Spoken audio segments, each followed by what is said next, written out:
नाम है आपको। अच्छा, हमने आपको पिछला जो पाठ बताए थे, पाठ था वो आपका पाठ नंबर आपका था 3। दिखाया हम आपको पिछला जो हम आपको बताए थे वहाँ पर क्या थी कि वहाँ पर था 3 भाषाओं का के बारे में हमने आपको बताया था कि यहाँ पर अपनी जो भारतीयता जो है वहाँ पर क्या है कि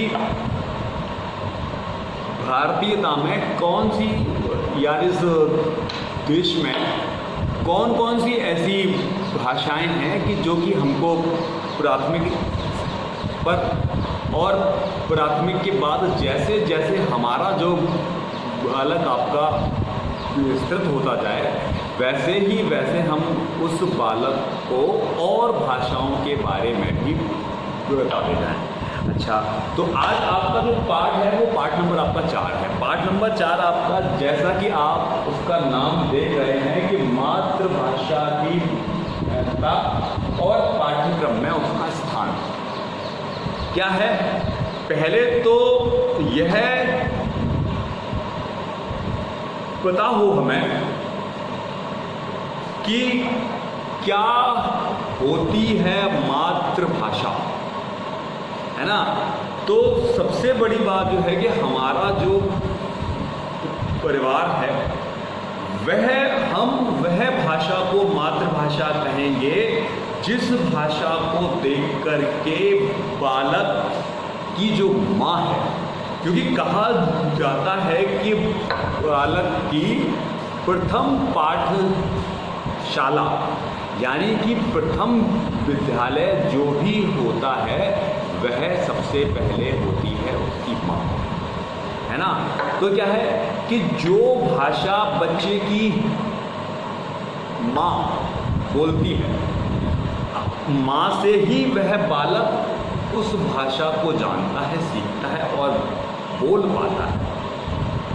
फिर जैसे जैसे उसमें बुद्धि आती है, विकसित होता है, तो विकसित होने के साथ साथ माँ के बाद पिता के बाद भाई बहन के बाद में और भी उसके परिवार में, गांव में, घर से बाहर आएंगे तो उसकी मोहल्ला होगा आपका, फिर उसका गांव होगा, गांव के बाद उसका शहर होगा, है ना। तो क्या है कि जहाँ जहाँ पर भी जिस जगह से बालक विकसित होता जाता है वहाँ से वही देश की, वही प्रांत की भाषा को वह सीखता जाता है। और जो भाषा बालक के पैदा होने के बाद या उस बालक को दी गई है या वह बालक उस भाषा को आज तक देखता हुआ पहुंचा है, वह भाषा ही मातृभाषा बोली जाती है ना। और दूसरी बात क्या है कि जैसे जैसे यह संपूर्ण विश्व आपका, है ना, पृथ्वी आपको दिखाई पड़ती है, पहाड़ दिखाई पड़ते हैं, तो कहते हैं कि ईश्वरीय ये वरदान है। तो वैसे जिस प्रकार से ईश्वर ने ये सब संपूर्ण, ये जानवर, ये मानव, ये सब कुछ, ये सब बातें बनाई, तो साथ ही साथ वही प्रकार से जिस प्रकार से भगवान ने इंसान और प्रकृति को बनाया, ठीक उसी प्रकार से इंसान ने भी घर बार आपका समाज और भी कई बातों को बनाया।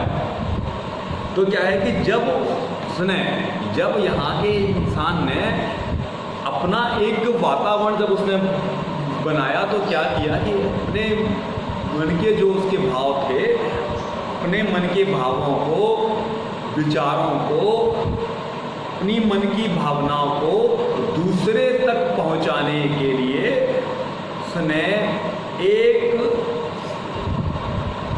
भाषा का वो लिया सहारा। मतलब एक बुद्धि में एक बात आई कि क्यों ना हम एक वैसी चीज़ बनाएं कि हम वह वस्तु के माध्यम से, वह विचारों के माध्यम से हम बालकों को वह ज्ञान दे पाएं। है ना। बालकों से मतलब है कि तो अलग से ही व्यक्ति बनते हैं, व्यक्ति से ही बुजुर्ग बनते हैं।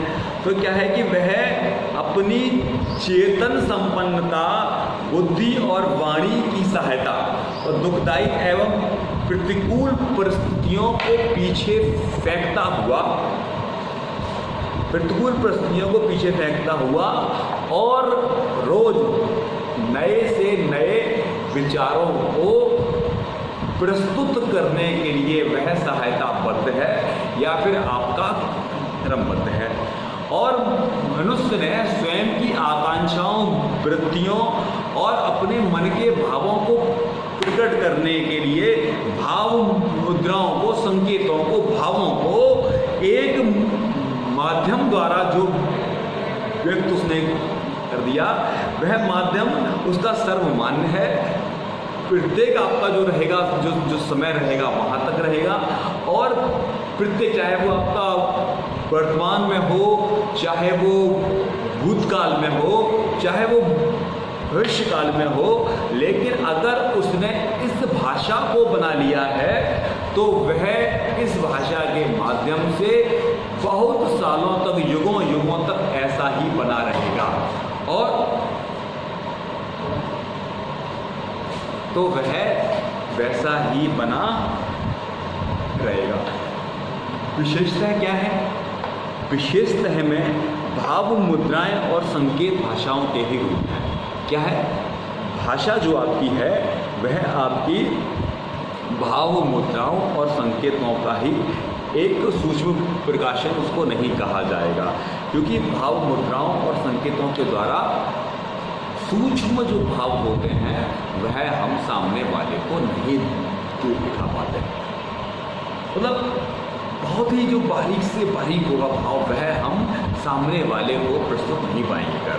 अच्छा, और ना ही उन भावों का कोई रिएक्शन आपका हो पाएगा, तो न तो संकलन हो पाएगा और न ही हम उनके बारे में कुछ बता पाएंगे, क्योंकि वो जो भाव होते हैं वो आपके थोड़े ही समय के लिए उत्पन्न होते हैं, ठीक है। और मानव और इस विश्व के बीच, इस दुनिया के बीच अगर हमें अपना कोई भी प्राकट्य भाव दिखाना है तो वह उसको साकार रूप देने के लिए हमको वर्ण और आपके शब्द और वाक्यों का सहारा लेना पड़ता है। और यही सब को ताने बाने में बांधने की प्रक्रिया में भाषा जो है वह एक बहुत ही महत्वपूर्ण आपका वो करती है कार्य, ठीक है।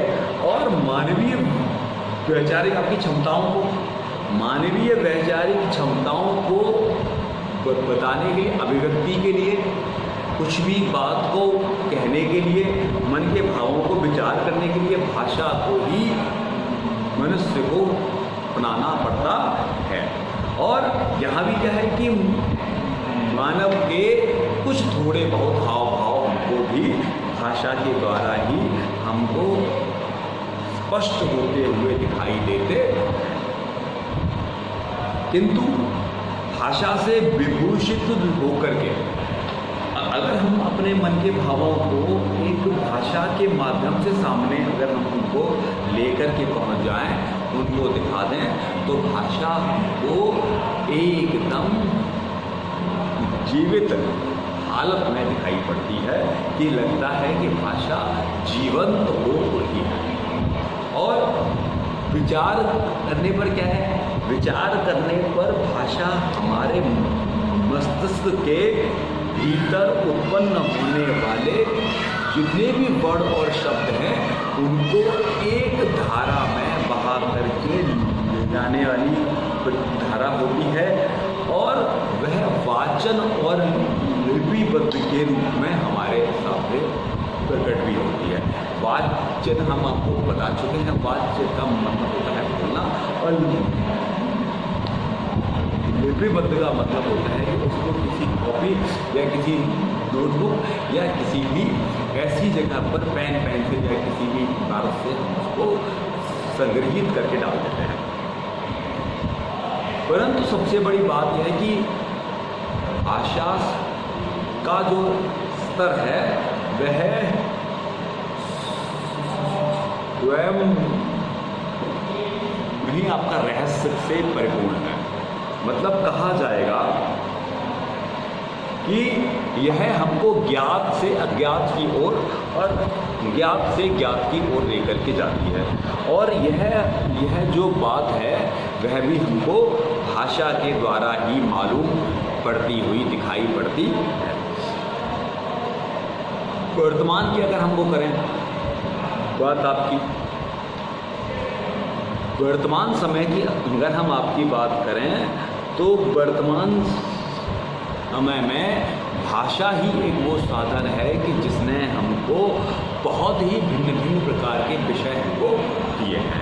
अब जैसे भाषा को वैज्ञानिक हम बात करें, वैज्ञानिकता में, मनोविज्ञान में, सौंदर्य शास्त्र में, भूगोल में, इतिहास में, सामाजिक विज्ञान में और कई सारे अगर हम विषयों को देखते जाएं तो वह सब विषय भी हमको किसी न किसी भाषा में ही प्रकट होते दिखाई पड़ते हैं। और दूसरी बात क्या है कि सिर्फ भाषा जो है वह वही है, भाषा जो है वह वही है जो कि उसको होना चाहिए था। परंतु एक ही भाषा के इतने सारे आपके रूप, एक ही भाषा के इतने सारे रूप जब हम भिन्न भिन्न विषयों में देखते हैं तब हमको यह मालूम पड़ता है कि भाषा का जो महत्व है, भाषा का जो इम्पोर्टेंस है वह बहुत ही ज़्यादा है। अच्छा, और दूसरी बात क्या है? दूसरी बात है कि परिवर्तन जो है प्रकृति का एक मूल नियम है और यह परिवर्तन ही प्रवाहमान और हम जो जीवन को जी रहे हैं उस जीवन को एक प्रकार की आपकी स्पीड देने के लिए, एक प्रकार की आपकी लय देने के लिए, एक प्रकार की आपकी गति को देने के लिए और विभिन्न आपके समाज को और अपनी भारतीय संस्कृति को, विचारों को, आचारों को और व्यवहार को, इन सभी को एक स्पीड देने वाला जो गोल है, जो पहिया है, वह एकमात्र साधन है क्या? भाषा। मैं आज आपको इस विद्यालय की वेबसाइट के माध्यम से, गोमती स्मारक की वेबसाइट के माध्यम से आज आपके मैं सामने हूँ और सामने हो करके मैं आपको जो विषय है आपका वह मैं बता रहा हूँ। लेकिन मैं जो भी बात आपसे कर रहा हूँ वह भी एक भाषा का ही रूप है। तो क्या है कि देश और काल के अनुसार भाषा पैदा होती है और समय के अनुसार भाषा का भी जो रूप है वह परिवर्तित होता रहता है। और यही प्रकार से प्रत्येक देश में भाषा का कोई सा भी एक ही प्रकार या प्रचार नहीं हो पाता है और वह उस भाषा के साथ साथ दूसरी भाषाएं भी साथ उसके कार्य करती रहती हैं।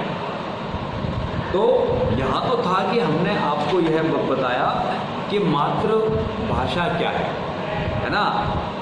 अब हम क्या है कि दूसरी जब हम आपकी वीडियो बनाएंगे तब हम आपको उसमें बताएंगे कि मातृभाषा और उसकी महत्व, भारतीय जो आपका पुरुष जो आपका वर्ग है, भारतीय जो स्त्री वर्ग है, भारतीय बालक वर्ग है, भारतीय संपूर्ण जो समाज है, उस संपूर्ण समाज के लिए भाषा का क्या महत्व हो सकता है। तो यह तो मैंने आपको बताया मातृभाषा का परिचय। And introduction of all language. लेकिन दूसरी जो मैं अपनी वीडियो बनाऊंगा उस दूसरी वीडियो में मैं आपको यह बताऊंगा कि what is the importance of the mother language, है ना, कि मातृभाषा का क्या महत्व हम उसमें देख सकते हैं।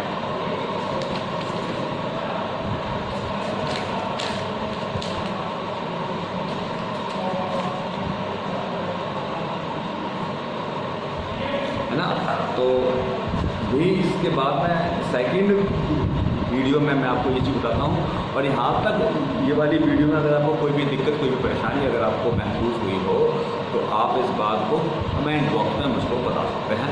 आपका बच्चों बहुत बहुत धन्यवाद, आप लोग बहुत अच्छा काम कर रहे हैं।